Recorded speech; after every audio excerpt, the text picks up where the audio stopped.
Kilalanin naman natin ang unang tampok na sikaan ni Jonathan Manarobang. Miro, miro, miro, miro, miro, miro, si lo bailas te ilumino. Ay, ay. Magandang araw, Bulacan!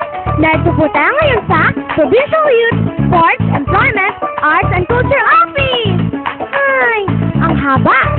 Diyan naman po natin ang kapitangan ng pinuno nito at siginang Elizabeth Alonso o mas kilala sa tawag na Ate Beth. Nagsimula pong hawakan ni Ate Beth ang youth office sa panahon pa ni Gobernador na Sing Santiago noong 1980. So, hindi po pala ako pinapanganak eh. Ate Beth na natin siya. Tara, pasukin natin.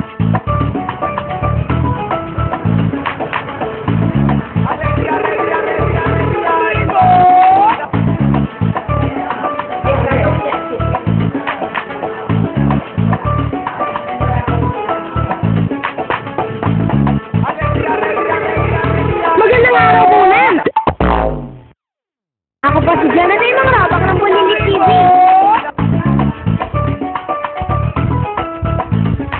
Ano po ba ang bago sa paisa ko? Jonathan, napakaraming bago sa aming tanggapan.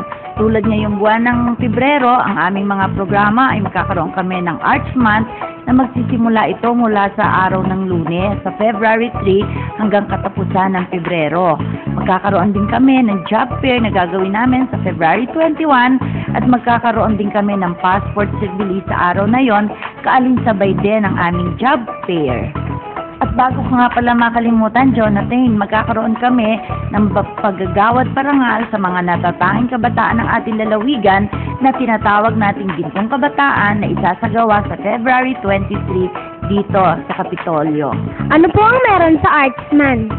Magkakaroon kami ng iba't ibang mga activities sa buwan ng kultura. Una, magkakaroon kami ng mga arts exhibit, magkakaroon kami ng mga symposium at the same time, kauna-unahang pagtatanghal ng ating mga performer na mula sa Bulacan na gagawin namin sa iba't ibang lugar dito sa Central Luzon. Ganun po ba? Sa Gintong Kabataan po, pwede po bang makichismis? Sino na po ba ang mga nanalo? Naku, Jonathan, hindi ko pwedeng sabihin sa'yo yan kasi ang mananalo dito ay amin lamang ihahayag sa February 23.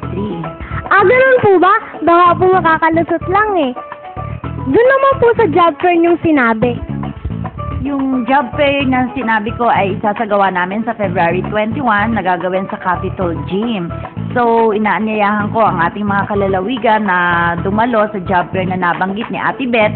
Ito ay local at saka overseas employment. Maraming salamat po, Ate Beth. Ay, ay. Ano po ang inyong naging katsika, Jonathan Manarobang, na nag-iwan sa inyo ng isang matamis na ngiti.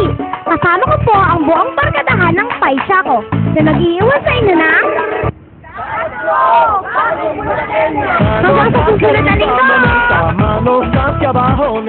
Ako po si Susel Aronos. Kami po ang inyong maliliit na tagapagbalita na naghahatid po sa inyo ng mga higanteng balita.